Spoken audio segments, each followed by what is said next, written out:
حرام کا لقمہ آپ کے پیٹ میں ہے، آپ حرام کماتے ہیں، حرام کھاتے ہیں، غوث اعظم کی چوکھٹ سے بھی فیض نہیں ملے گا۔ غوث اعظم کی چوکھٹ تو غوث اعظم کی چوکھٹ رہی۔ سنو اپنے محبوب کا فرمان۔ ایک بندہ لمبا سفر کر کے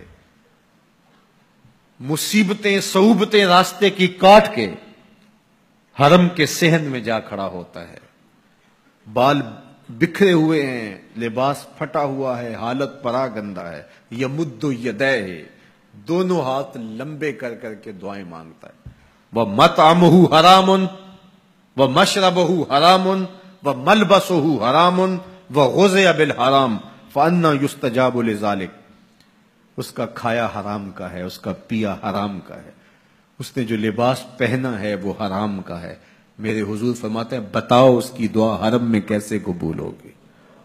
کعبے میں پہنچ گیا، غلاف سے لپٹ کے دعائیں مانگ رہا ہے، یمد یدیہ، ہاتھ لمبے لمبے کر کے دعائیں مانگ رہے، بال بکھرے ہیں، فقیرانہ حالت بنی ہے، آنکھوں میں آنسو ہیں، لیکن کھانا حرام کا ہے، پینا حرام کا ہے، لوگوں کے پیسے ہڑپ کر کے عمرہ کرنے آیا ہے، لوگوں سے زیادتی کر کے، غریبوں کا مال سمیٹ کر کے، خون نچوڑ کر کے یہ حج کرنے آیا ہے۔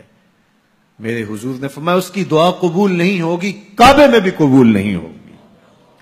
تو یہ بنیادی شرط ہے، جب بھی رزق ناپاک ہوتا ہے تو باطن اجڑ جاتا ہے۔ اس لیے ہمیشہ اپنے رزق کی پاکیزگی کا پورا لحاظ رکھیں۔ ہمارے صوفیاء نے اس بات کا بہت التزام کیا کہ ان کے پیٹ میں کوئی مشکوک لقمہ بھی جانے نہ پائے۔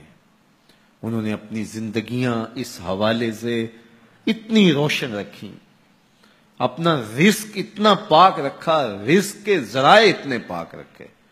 حضرت امام احمد بن حنبل تشریف فرما تھے، ایک خاتون آئی پردے میں لپٹی ہوئی، حضرت ایک مسئلہ پوچھنے آئی ہوں، پوچھئے۔ فرمایا کہ میں سوت کاٹتی ہوں اور بازار میں بیچ کے اپنی ضروریات کو پورا کرتی ہوں۔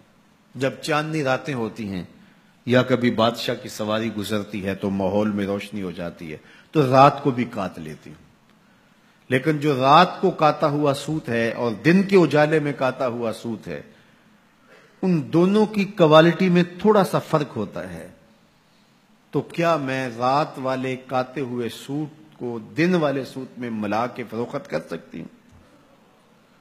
حضرت امام احمد بن حنبل نے سنا تو فرمایا خاتون اپنا تعارف کرواؤ، کون ہو؟ خاتون نے کہا سائل کی ذات نہیں پوچھی جاتی، آپ مجھے بتائیں مسئلہ کیا ہے؟ فرمایا نہیں، بعض مسائل ایسے ہوتے ہیں سائل کی حیثیت سے مسئلے کی نوعیت بدلتی، تمہیں بتانا پڑے گا تم کون ہو۔ اس نے کہا بشر حافی کی ہمشیرہ ہوں۔ کہا تمہارے لیے جائز نہیں ہے۔ میں اور آپ دیکھیں کہ ہمارا رزق کہاں سے آتا ہے، ذرائع رزق کیا ہیں؟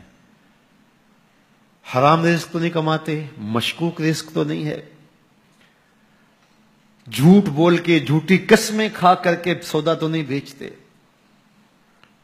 حلال حرام کی تمیز کیے بغیر مال جمع کرنے کے چکر میں تو نہیں لگے ہوئے، صاحب